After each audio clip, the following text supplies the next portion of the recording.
Hey gearheads, and welcome to Garage Talk. I'm Corey, and behind me are the three Wilderness trims in the Subaru lineup. The OG Outback, the next up Forester, and the brand new Crosstrek. And in this video, I'm going to compare all three, show you what you are getting for the money. Stay tuned.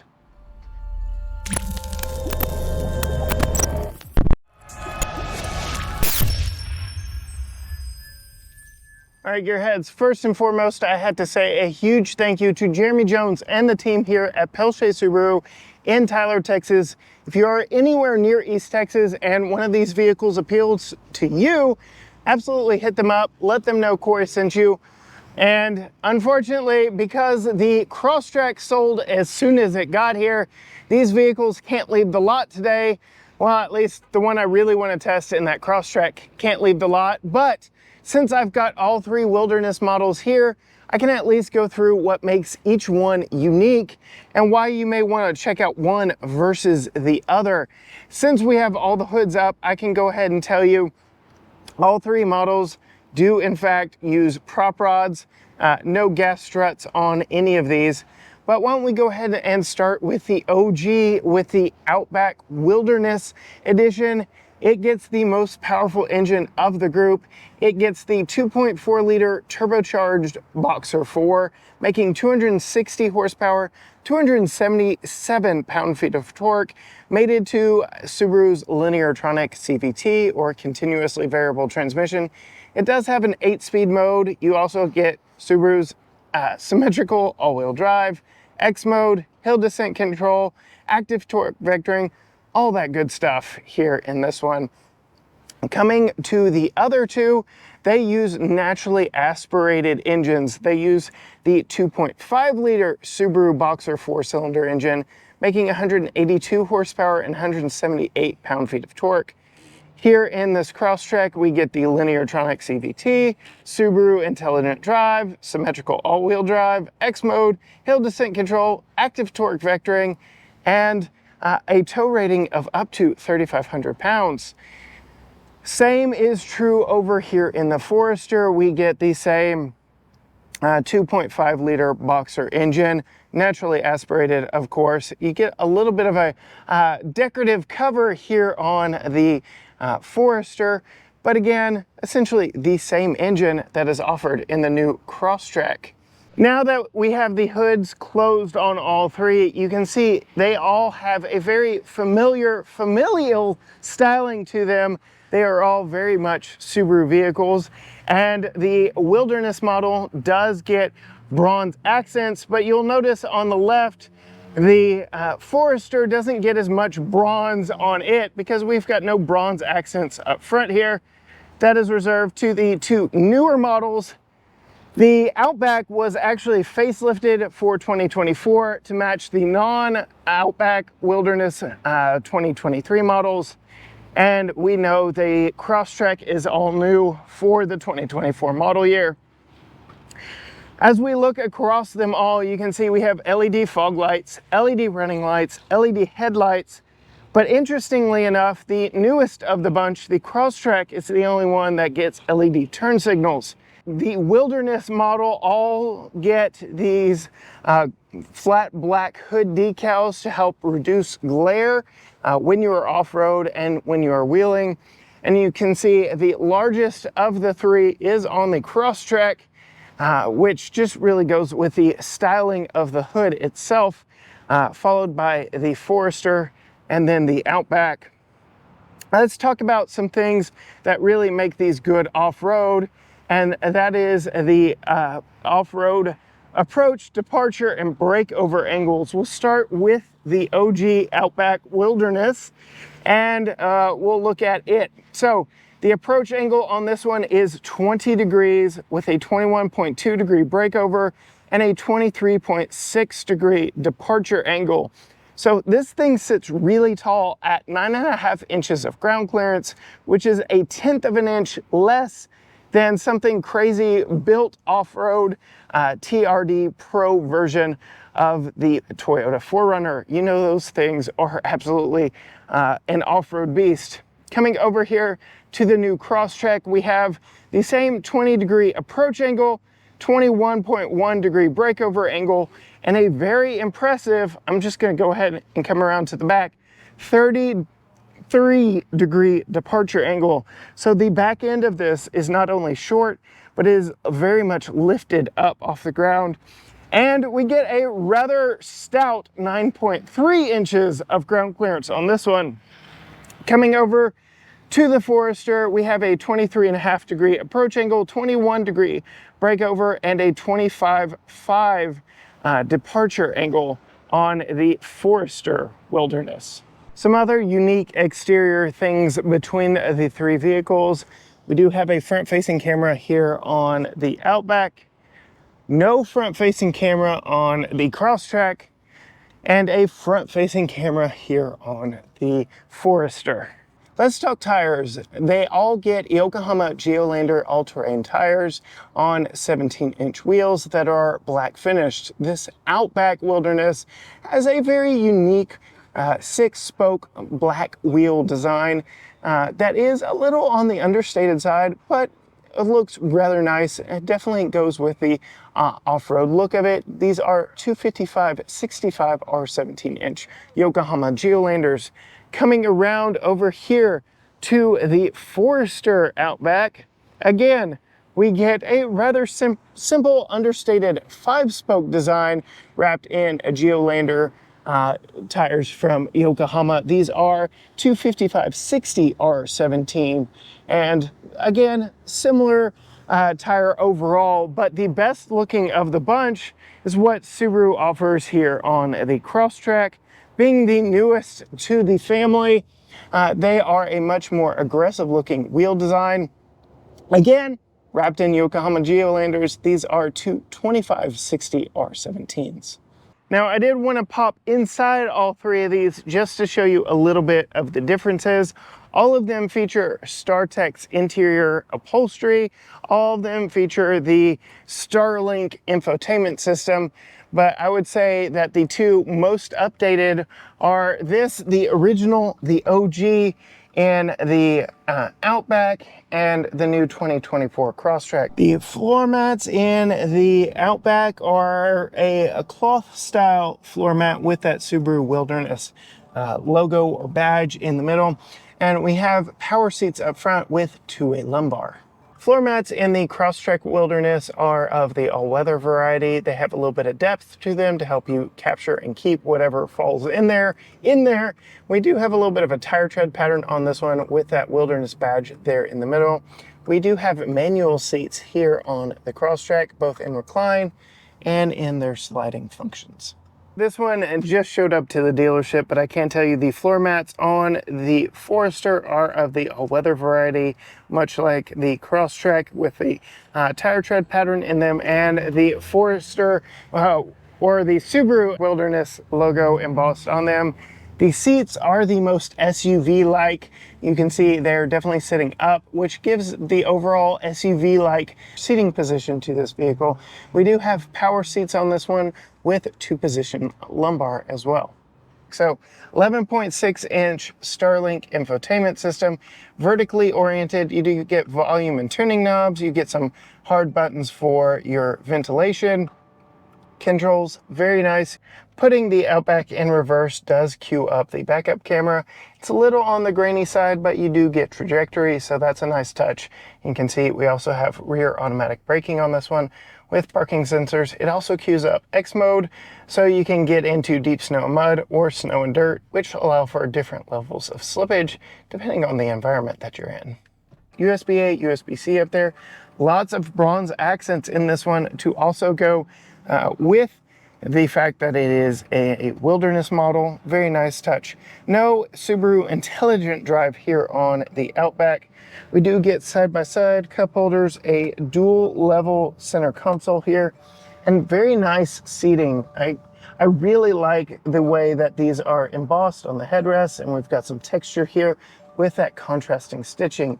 We do get a little bit of storage up front above the glove box, and a damped and felt lined glove box on this one, so that's a nice touch as well. Coming over to the doors, we get a mixed use of materials with accent stitching here. some hard plastic that is texturized, and we get this little Subaru Wilderness flap here. Looking over at the controls here, we get our power hatch open and your brightness controls. And then we get everything else moved over here, either in the infotainment screen or on the steering wheel. Very typical corporate Subaru steering wheel with analog gauges and a digital helper screen up front. And we do get push button start with the traditional Subaru key. All right, I will probably spend the most time here with the Crosstrek because it is the newest of the bunch. As we get over and open up the driver door, I will call out that this does have passive entry. You just unlock it by keeping the key in your pocket and touching the back. You can lock it by pushing those lines on the door right there. It is only on the front doors, but when you do open it up, you get nice dual tone StarTech seating in this one, which I really like. It really is a step above the others. That continues even here on the door. So we get the light gray, and then over here you get light gray and dark gray. You still get the embossed Wilderness there on the headrest and the contrasting stitching that runs throughout. Wilderness models, of course, get the all-weather floor mats. And let's go ahead and pop in this one, close the door, put our foot on the brake, and start it up. So you can see here we get analog gauges with a helper screen there in the middle and an 11.6 Uconnect system right here. That being that this is a dealer loan, has not been fully set up, but is a nice unit. You can see we still get volume and tuning knobs and physical buttons for your climate control, with all other climate control operations down here on the screen. Putting the Crosstrek in reverse cues up the rear backup camera on this one. You can see we also have rear automatic braking and parking, as well as trajectory as you turn the wheel. So that's nice. It is a little on the grainy side. You can see we do have Crosstrek that works very well. It also cues up the X mode, which comes with deep snow and mud or snow and dirt, as well as normal, which give you differing levels of wheel slippage through the traction control depending on what kind of environment you're driving in.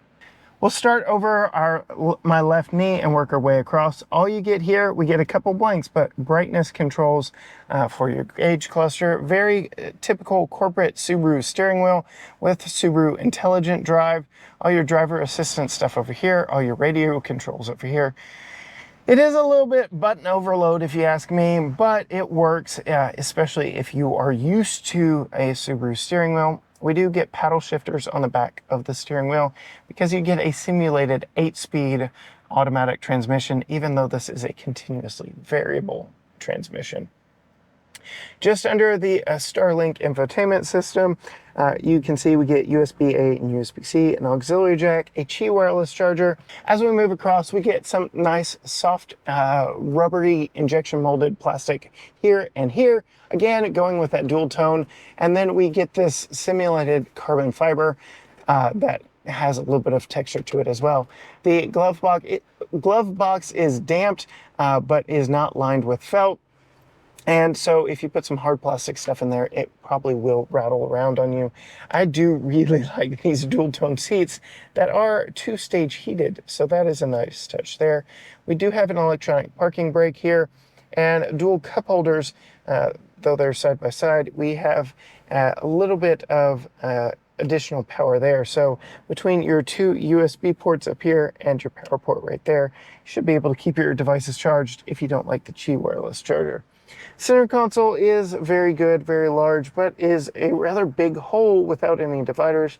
There is no power in here, even though they give you these grooves to run cords through it. So I think that's just a holdover from an old design.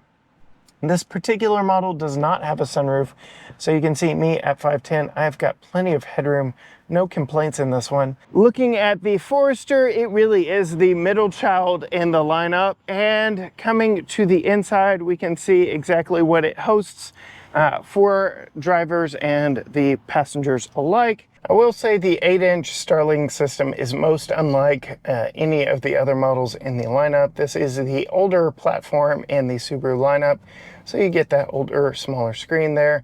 but you do get that helper screen up front. Putting the gear or the manual or mechanical gear selector in reverse gives you a nice view, perhaps the best of the bunch. From its backup camera here, you can see we have rear automatic braking and parking controls on this one as well. But to queue up X mode, you actually get a dial down here where you get snow and dirt or deep snow and mud plus normal, so that's a nice touch.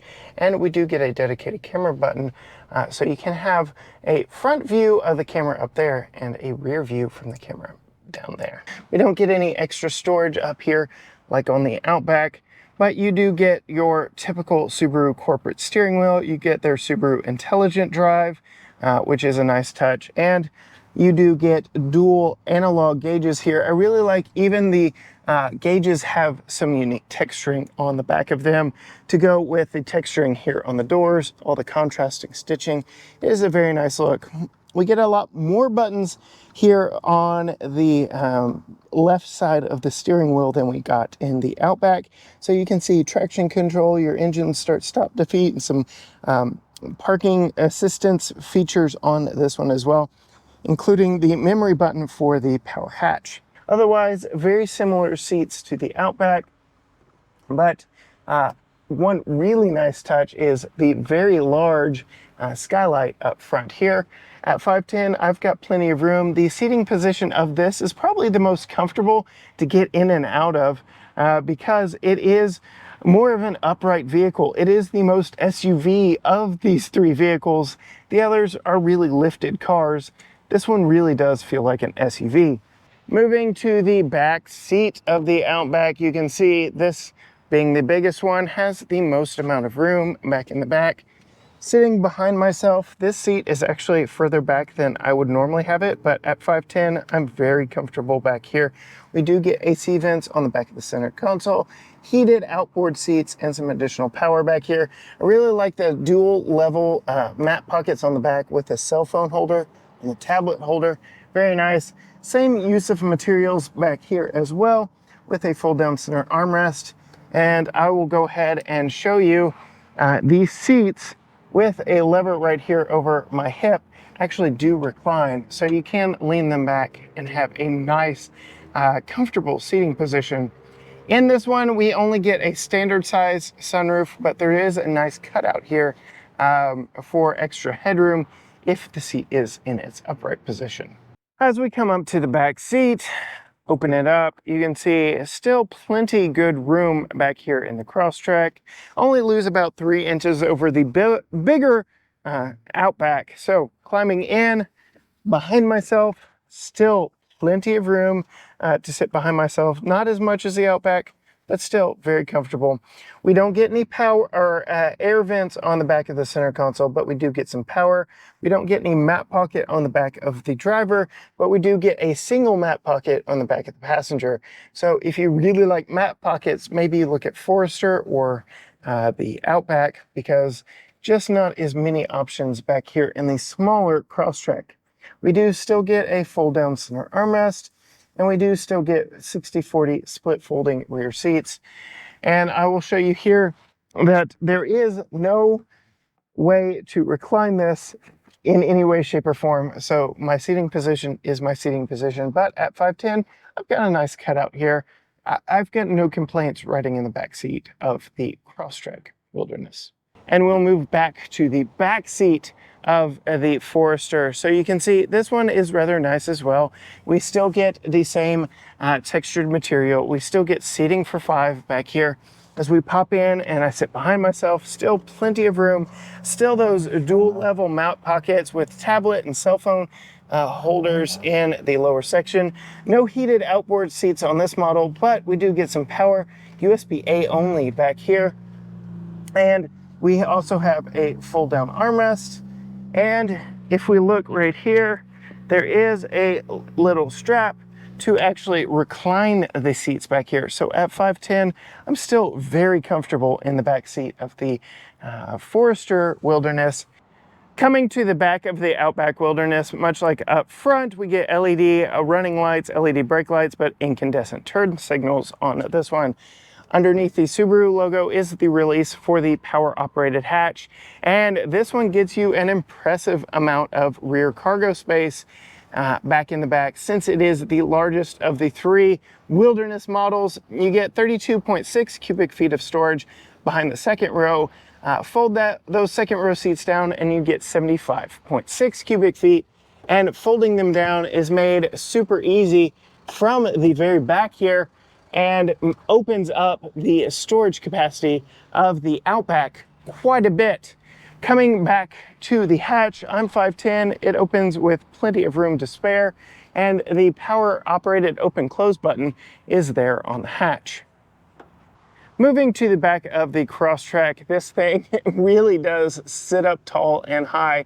At 9.3 inches of ground clearance, it really feels like it is the tallest, even though that title goes to the Outback at 9.5, but it is a very aggressive back end. Coming to the back, you can open up the manually opening hatch here. No power hatch on the Crosstrek because it is the entry into the Wilderness family. You can see the taillights are LED, but we do get incandescent turn signals, so no LEDs like up front. Moving to the back, you can see we get a decent amount of cargo space, definitely less than the other two because, well, this is the smaller of the bunch. 20 cubic feet of storage back behind the second row. Fold the back seats down and you get 54.9 cubic feet, which there are no latches back here to fold the back seats down. You simply had to do it from the latches right there on the side, which can be done either here from the back because the deck lid is just so short back here, or you can go around to the side of the vehicle and do it yourself. But you can see nearly 54 cubic feet of storage space back here. It is rather nice, rather roomy. And I will go ahead and look under here. We do have a spare tire, not the same Yokohama Geolandars that are on the vehicle itself, but still nice to have a spare tire back here. Me at 5'10", I fit underneath the manually opening hatch just fine on this one. Since it is manually opening, you get a handle here to close it. It actually makes getting in and out of it very easy and very quick. Moving to the back of the Forester, you can see we get incandescent turn signals back here. Not as much updated lighting on the back as well, but we do get a power operated hatch. Like I showed you up front, you can adjust how wide it opens, and you get a good amount of cargo space back here behind the third row as well. We get 26.9 cubic feet with the rear seats up, 69.1 with the rear seats down, and you can fold those rear seats, or at least release them here from the back of the cargo area with that third seatbelt in place, which is detachable and holds that side up a little bit, but it does give you a lot of extra room without really having to go back around to the back. Again, at 5'10", underneath the hatch at its maximum ride opening, pretty good room right here, and the power button to open and close it is right there on the hatch. All right, gearheads, there you have it. The 3 different Wilderness models from Subaru all lined up for you. Whether you want to start with the newest and most affordable entry, this Crosstrek here in the middle, which starts at $31,999, or if you want to go to the slightly bigger and definitely most SUV of the bunch with the Forester at $34,920, or the biggest and most family friendly with the Outback that starts at $38,495. Subaru definitely has something for you if you're interested in off-roading, but absolutely love the Subaru brand. I'm really excited for all 3 of these. You know that we have taken both the Outback and the Forester off-road to give those a thorough test. Unfortunately, I am yet to get time behind the wheel of the Crosstrek. In the Wilderness trim, we've taken a non-Wilderness model out before, but these are very exciting vehicles from Subaru. Again, if you are in the East Texas area and any of these vehicles appeal to you, absolutely come over here to Peltier Subaru in Tyler, Texas. Talk to Jeremy Jones. Let him know Corey from GT Garage Talk sent you. If you want to see more from us, hit that subscribe button down below and ring the bell so you are notified every time a new video drops. We'll be taking that Outback off-road very soon. You can also find us on all social media platforms: Facebook, Instagram, Twitter, TikTok, YouTube. Everything is at GT Garage Talk, or you can go to gtgaragetalk.com. But as for me, from the Peltier Subaru dealer lot here in Tyler, Texas, until next time, gearheads, bye.